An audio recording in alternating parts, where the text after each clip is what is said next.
Welcome to the Bare Metal Cyber Security Plus podcast. This series helps you prepare for the CompTIA Security Plus exam with focused explanations and practical context. For a companion study guide, check out the Achieve CompTIA Security Plus 701 Exam Success by Dr. Jason Edwards. It is the most concise and complete Security Plus guide on the market, built for busy professionals who want to pass the exam fast and on their first try. You can find this book and others at cyberauthor.me. In this episode, we are wrapping up our coverage of network and system threat indicators by exploring general signs of malicious activity. These aren't always tied to a specific type of malware or attack vector, but they often appear when something suspicious or unauthorized is occurring. By recognizing these warning signs early, organizations can detect breaches, stop attackers in their tracks, and contain damage before it spreads. Let's begin with account lockouts and concurrent sessions. An account lockout occurs when a user exceeds the allowed number of failed login attempts. While this could simply mean someone forgot their password, repeated lockouts, especially across multiple accounts, often indicate an active attack, such as brute force or password spraying. Even more concerning is the presence of concurrent sessions. This happens when the same user account is logged in from multiple devices or locations at the same time.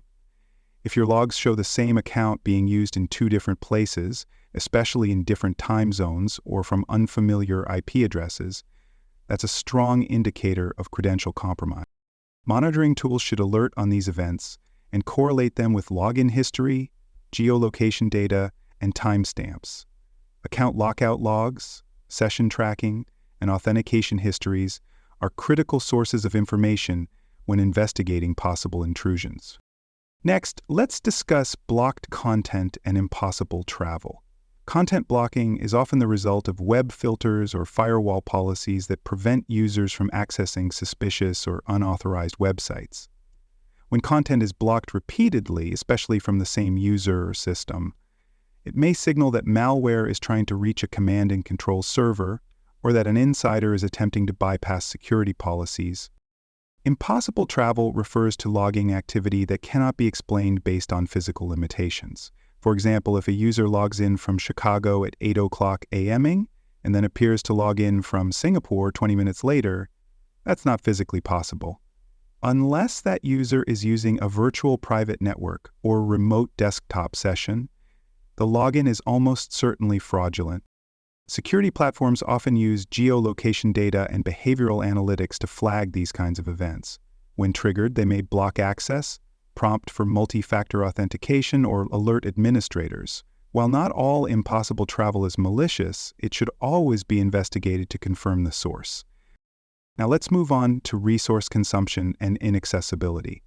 When an attacker gains access to a system, they often consume significant resources, whether it's CPU cycles for cryptocurrency mining, memory for malware execution, or bandwidth for data exfiltration.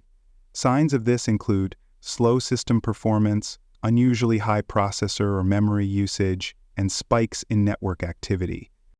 Inaccessibility of systems or services is another potential warning sign. A file server that suddenly goes offline or a service that becomes unavailable for no clear reason may have been taken down intentionally, either as part of a denial of service attack or to conceal malicious behavior. These events should trigger immediate investigation, especially if they involve systems with high security value.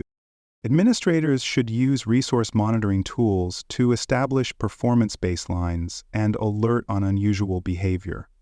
A sudden change in resource usage patterns may indicate a breach in progress, a misconfiguration, or a rogue process operating outside of normal business use. Finally, let's examine logging anomalies.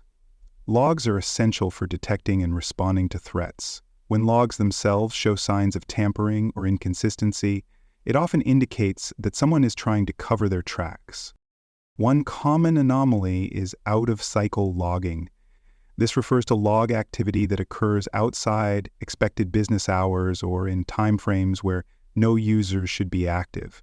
While this can occasionally result from scheduled maintenance, repeated off-hours activity is a red flag, especially if it comes from administrative accounts or target-sensitive systems.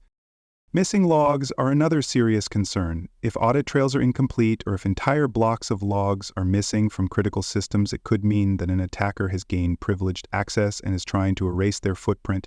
Sudden gaps in logging, unusual formatting, or mismatched timestamps all point to potential manipulation. Documented anomalies, like log entries that show actions that shouldn't be possible or that contradict other system records, are also signs of compromise. For example, a log might say a user logged in but never logged out, or show file access from a session that doesn't exist anywhere else. To detect these issues, organizations should implement centralized log management systems with tamper-resistant storage. Logs should be time-synchronized and monitored using automated tools that alert on deviations from expected patterns.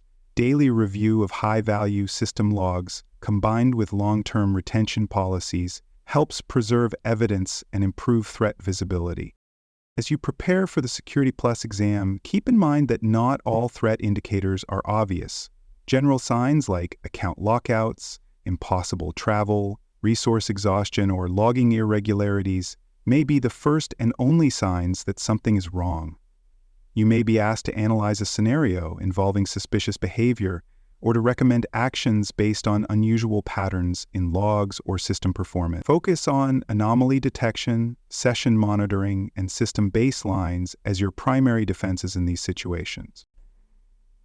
Thanks for joining us for this episode of the Bare Metal Cybersecurity Plus podcast. For more episodes, tools, and study support, visit us at baremetalcyber.com. And before you take the test, make sure to check out the practice questions in the book Achieve CompTIA Security Plus SY0-701 Exam Success by Dr. Jason Edwards. They cover every domain and are a powerful way to lock in your knowledge.